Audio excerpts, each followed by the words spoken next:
Assalamualaikum warahmatullahi wabarakatuh. Jadi penulis lihat barusan ini ya, ada yang bahas bahwa motor listrik itu tidak hijau.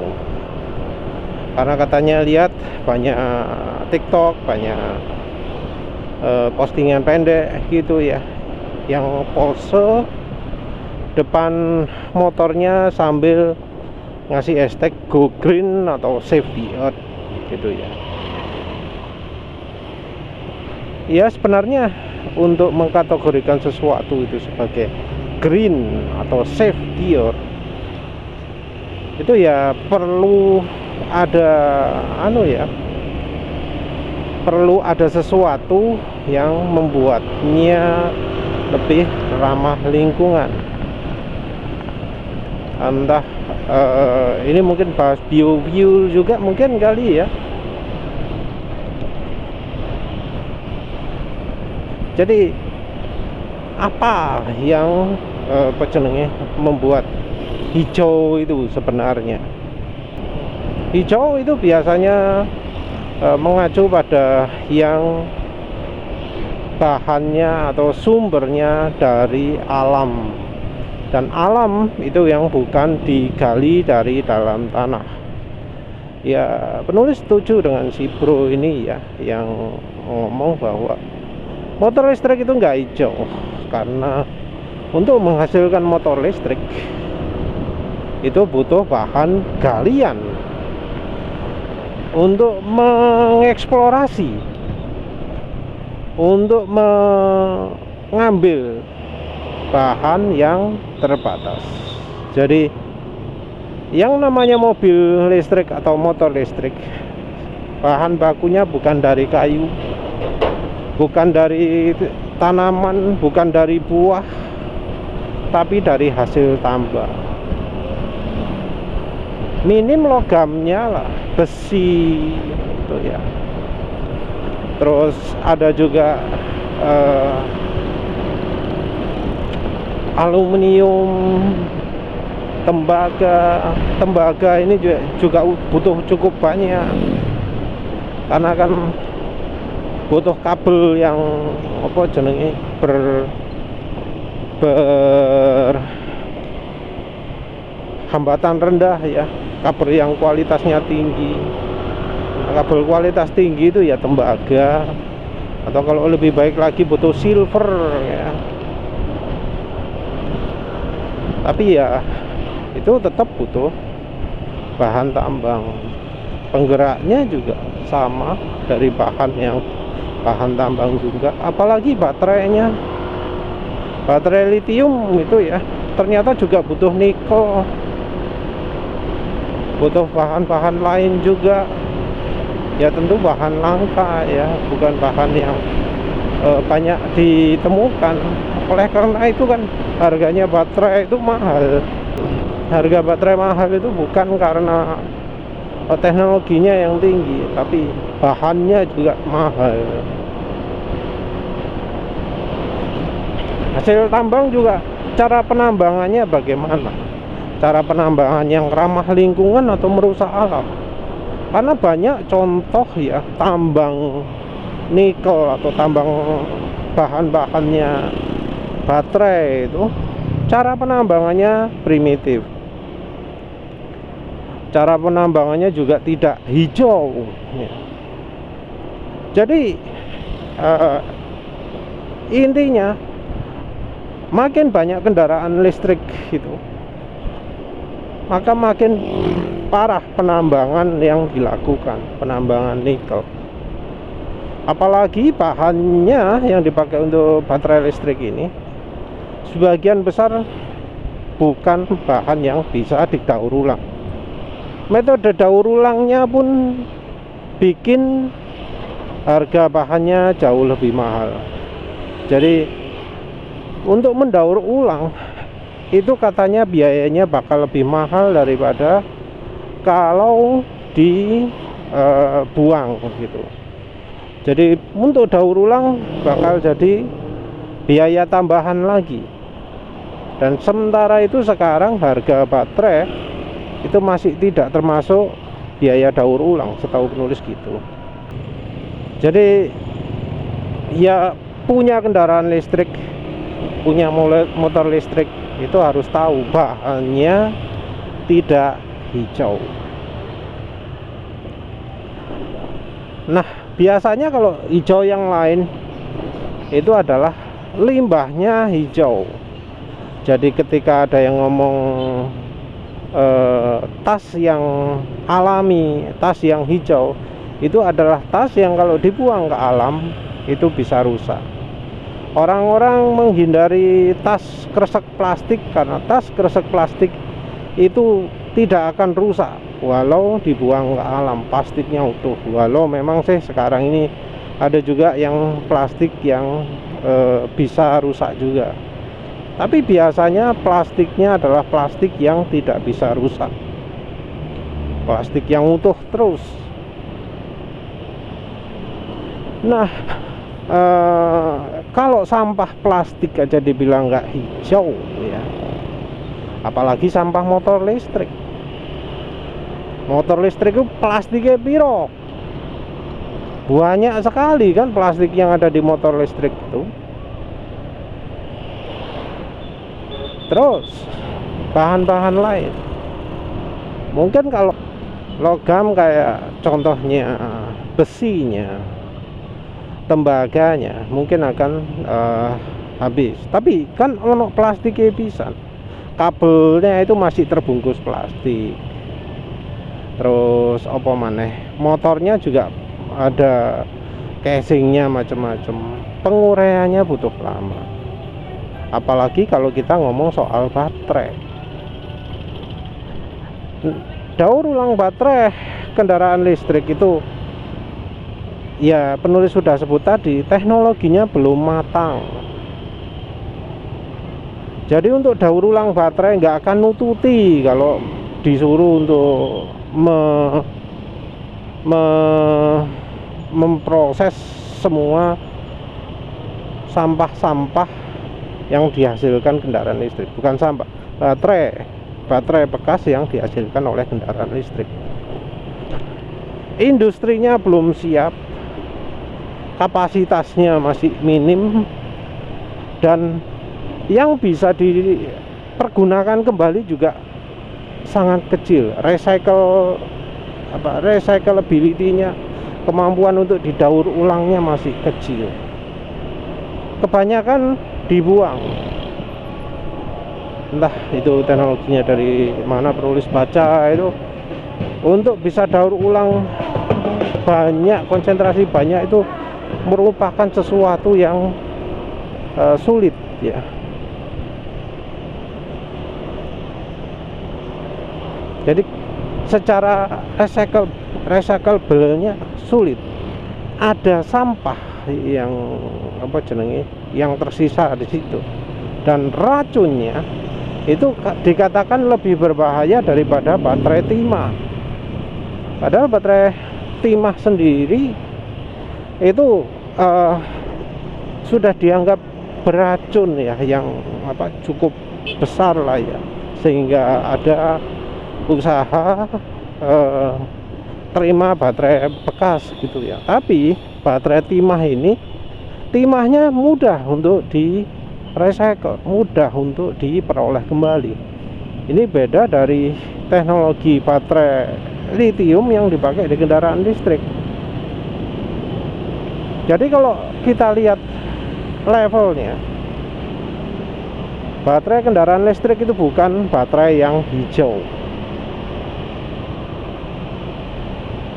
Jadi dari cara buatnya, dari sisa-sisa pemakaiannya, itu tidak hijau. Nah itu ya sumber utamanya. Terus mungkin ada yang protes, tapi kan dibanding motor bensin itu kan lebih hijau, nggak pakai oli mesin, nggak ada sampah. Ya orang-orangnya nggak berpikir ya bahwa listriknya itu sumbernya dari mana. Listriknya itu ambil dari mana?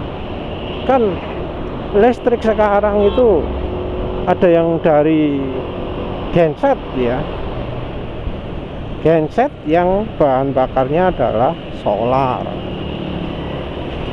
Kalau pakai solar ya sami mawon kan, pakai apa, bahan bakar minyak bumi, sama saja. Jadi nggak ada untungnya, nggak ada lebihnya ya untuk itu. Nah, apalagi alternatifnya juga batu bara. PLTU itu kan pakai batu bara. Mungkin ada yang ngomong tenaga surya, tenaga angin, tenaga apa mana, panas bumi. Tapi faktanya itu tidak dilakukan karena salah satunya karena tidak ekonomis, harganya terlalu mahal. Ya siap-siap aja lah kalau nanti banyak orang pakai motor listrik, harga listrik naik karena dituntut harus hijau misalnya ya, pakai apa, tenaga surya gitu. Kalau nggak salah harga listrik yang terbarukan yang pakai tenaga surya, pakai angin, pakai panas bumi itu 2.500 per kWh kalau nggak salah. Sementara ini harga listrik sekarang 1.400 per kWh dan itu harga di konsumen. 2.500 per kWh itu adalah harga listrik yang dibeli oleh PLN. Jadi kalau ke konsumen bisa aja 3.000 atau 3.500 rupiah per kWh. Kalau 3.000 rupiah per kWh itu naik 2 kali lipat.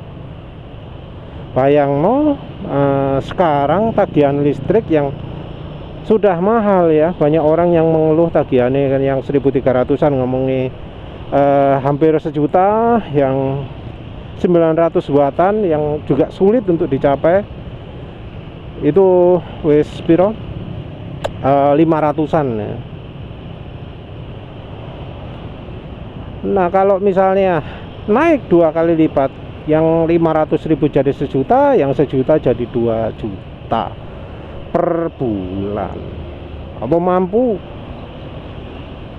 Apa demi hijau kayak gitu? Mau?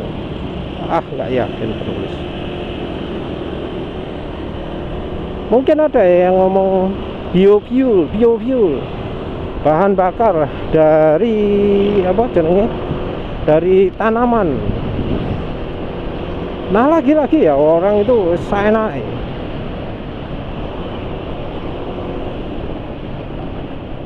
Harus dipikir dulu bahannya biofuel itu dari apa.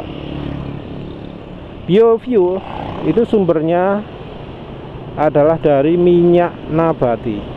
Dari minyaknya dulu, nggak langsung keluar bensin gitu, enggak, tapi tanamannya diproses sehingga bisa jadi minyak. Kalau yang populer di Indonesia adalah minyak kelapa sawit. Kalau di luar negeri ada minyak kedelai, ada minyak apa jenenge, canola, rapeseed itu ya. Bukan canola sih, rapeseed oil. Terus ada olive oil, nut oil, castor oil. Nah itu harganya nggak murah, harga minyak itu di Indonesia saja ya. Minyak goreng sawit itu adalah minyak goreng yang termasuk paling murah. Coba lihat harganya minyak kelapa, coconut oil, kan wis hampir 2 kalinya.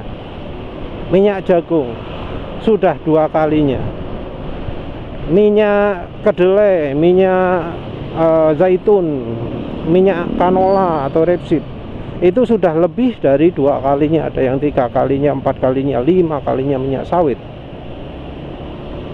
Harga minyak sawit sekarang paling murah itu adalah minyak kita 14.000 rupiah distandarkan. Nah, itu yang akan dipakai bahan dasar biofuel. 14.000 standar.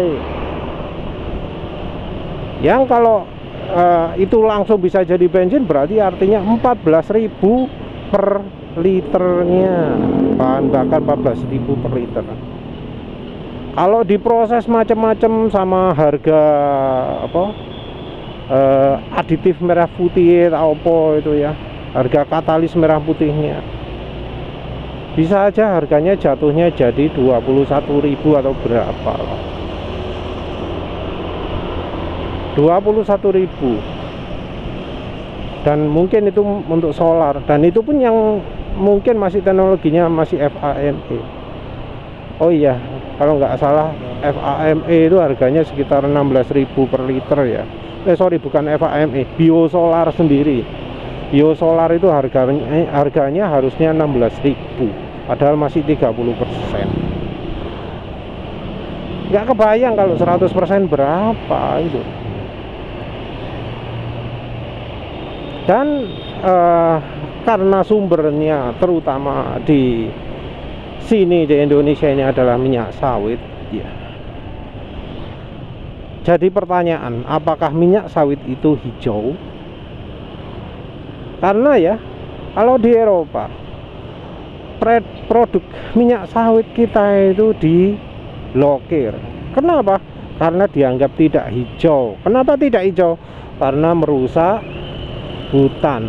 Karena pembuatannya diperlukan membuka hutan, dan merusak hutan, membakar hutan itu dianggap merusak alam. Nggak cuma Indonesia saja, di Brasil juga begitu. Kalau di Brasil kalau nggak salah adalah produk minyak kedelai. Produk minyak kedelai di Brasil juga diprotes tidak hijau. Karena apa? Karena membutuhkan pembukaan lahan hutan. Juga ada ketakutan bahwa dengan berpindah menggunakan bahan hijau ini, menggunakan sumber minyak dari bahan hijau, efeknya adalah sumber hijau untuk makanan orangnya jadi berkurang. Jadi ya namanya biofuel, walau itu disebut bahan bakar hijau karena sumbernya dari bahan nabati, efek sampingnya, pengembangannya, pemanfaatannya belum tentu hijau. Mungkin hijau dari sumbernya ya, nggak kayak kendaraan listrik yang sumbernya aja nggak hijau. Tapi ketika dipakai, apakah bebas dari lingkungan, bebas dari polusi? Ya enggak, tetap sama saja. Nah, mungkin ada sebutan HC-nya berkurang, CO-nya berkurang, tapi ya tetap NOx-nya nambah misalnya gitu. Dan itu berkurangnya juga cuma sekian persen gitu ya. Artinya kalau misalnya mobil asalnya polusinya 100, pakai biosolar polusinya ya 99 gitu ya. Gak beda adoh.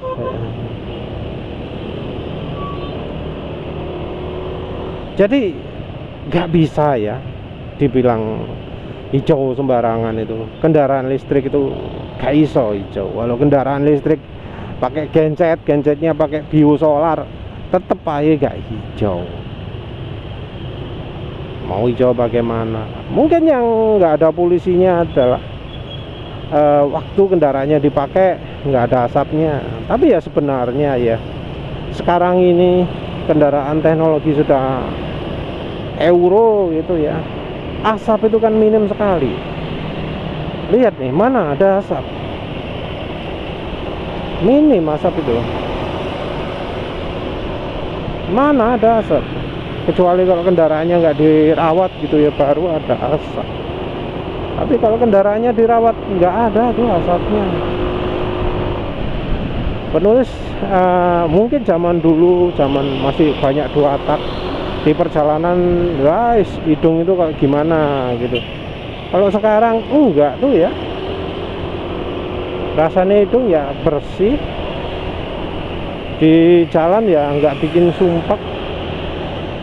Apalagi ketika mulai dari kendaraan beratnya, kendaraan besarnya itu sudah tidak pakai apa mana, tidak pakai solar yang bikin polusi banyak ya. Sekarang karena solar juga sudah dibenahi standarnya.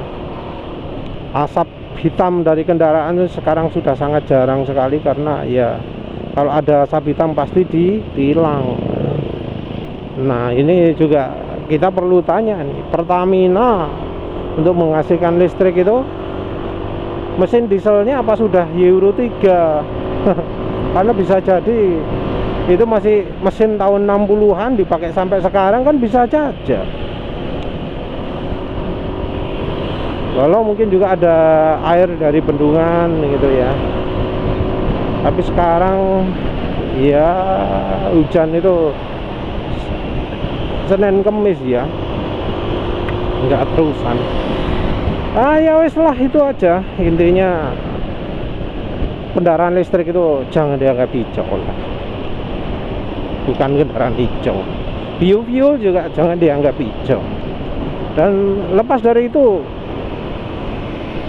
listrik sekarang sudah mahal loh ya. Jangan sampai lebih mahal lagi gara-gara banyak orang migrasi ke kendaraan listrik. Ya sudah, begitu saja. Terima kasih sudah menonton. Assalamualaikum warahmatullahi wabarakatuh.